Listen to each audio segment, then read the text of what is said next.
Hey everybody, and welcome to Schoolism Interviews, mini-series where we talk about art and life as an artist. I'm your host, Bobby Chiu. Victoria Ying is an incredible artist and educator that's worked in children's books, illustration, as well as animated films such as Tangled, Paperman, Wreck-It Ralph, Frozen, Big Hero 6, and Moana.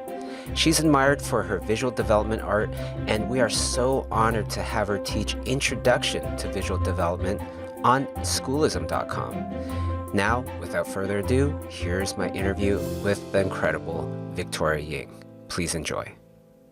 So Victoria, in your class, Introduction to Visual Development, one of the lessons in there is principles of space. I thought that was very interesting and that we could use some further explanation of that, if you don't mind. Totally.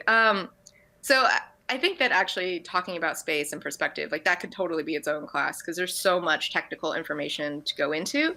But I do think that actually getting really good at all those rules of, plotting out vanishing points and stuff like that, I think that all of that, although it's important, you don't actually use it that much in your day to day. And for me, like when I got to Disney, one of the biggest things I wanted to do was get better at perspective. So my mentor was a layout guy. So he's like old school, like all these like great drawings.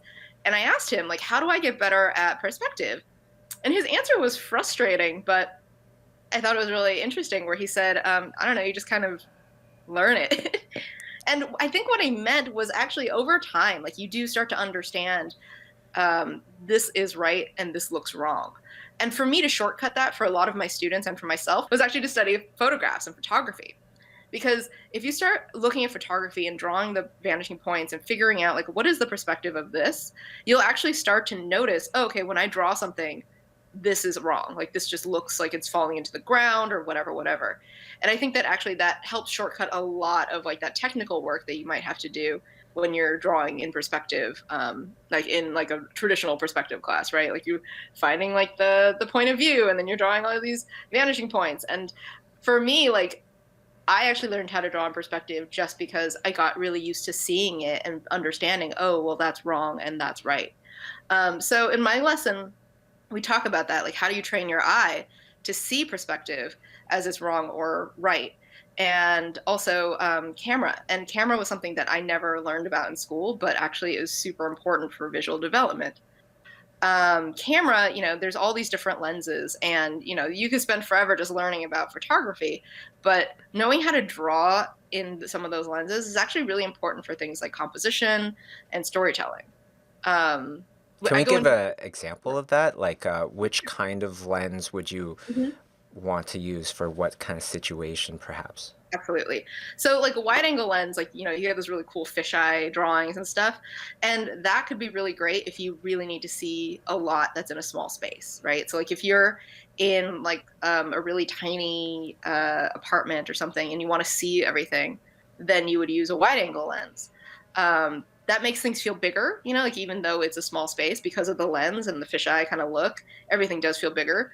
It also feels a little warped, right? Because like we don't see that way. So you're like playing with your viewer's perception of what we're seeing. So if you want to use a wide angle, like you can kind of find degrees in it, like how warped it's going to be.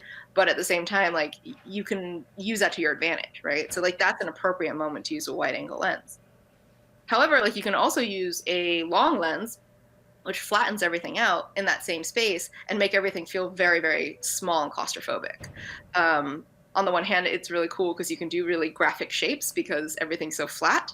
But on the other hand, like you're not going to see as much. Like you're really going to get limit like what you can see in the room. And both of those things can be appropriate depending on what your story is, right? So like if you wanted to make someone feel like it's really claustrophobic and it's really like tiny and small and you want that to be the story, then you can use a long lens. But if you want to make it feel like, oh, actually, like look at how cool this space is, look at, even though it's small, like it's very like there's a lot of things going on and it's very charming or whatever, then you can use a wide lens. Wonderful. Thank you very much, Victoria. If you're interested in knowing more about Victoria Ying's class, Introduction to Visual Development, visit schoolism.com.